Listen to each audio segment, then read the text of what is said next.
Okay, we're going to talk about some of the board models that we make for Sel Surf and how they've developed and evolved through the years. And the main point is that it develops from surfing.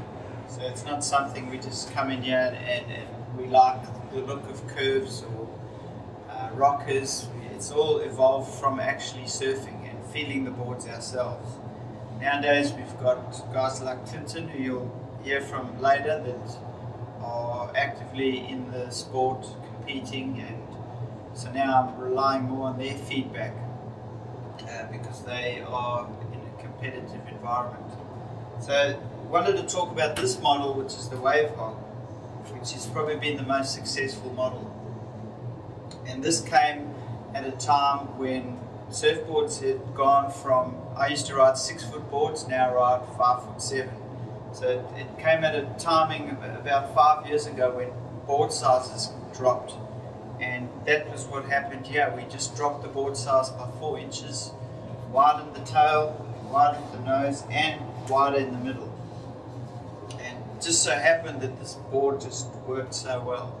So the difference with this board to how shortboards used to be, this is kind of taken over from the traditional shortboard with the additional width in the tail and nose, and the rocker is flatter.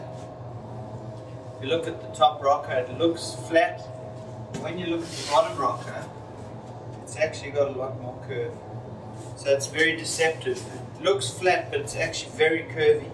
So that's the deception. People say that it's very responsive in the curve of the wave, and that's because it has a lot of curve in it. But nowadays with the machines we can disguise curve, we can make boards look flat when they're not actually flat.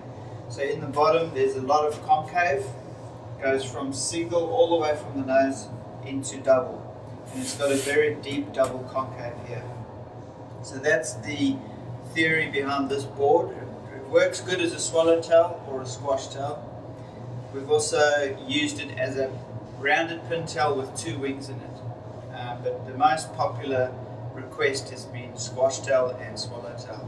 So if you're looking for a board for the Gold Coast kind of waves or Durban kind of waves, probably even Californian or Chiba in Japan, this would be the ideal board for anything.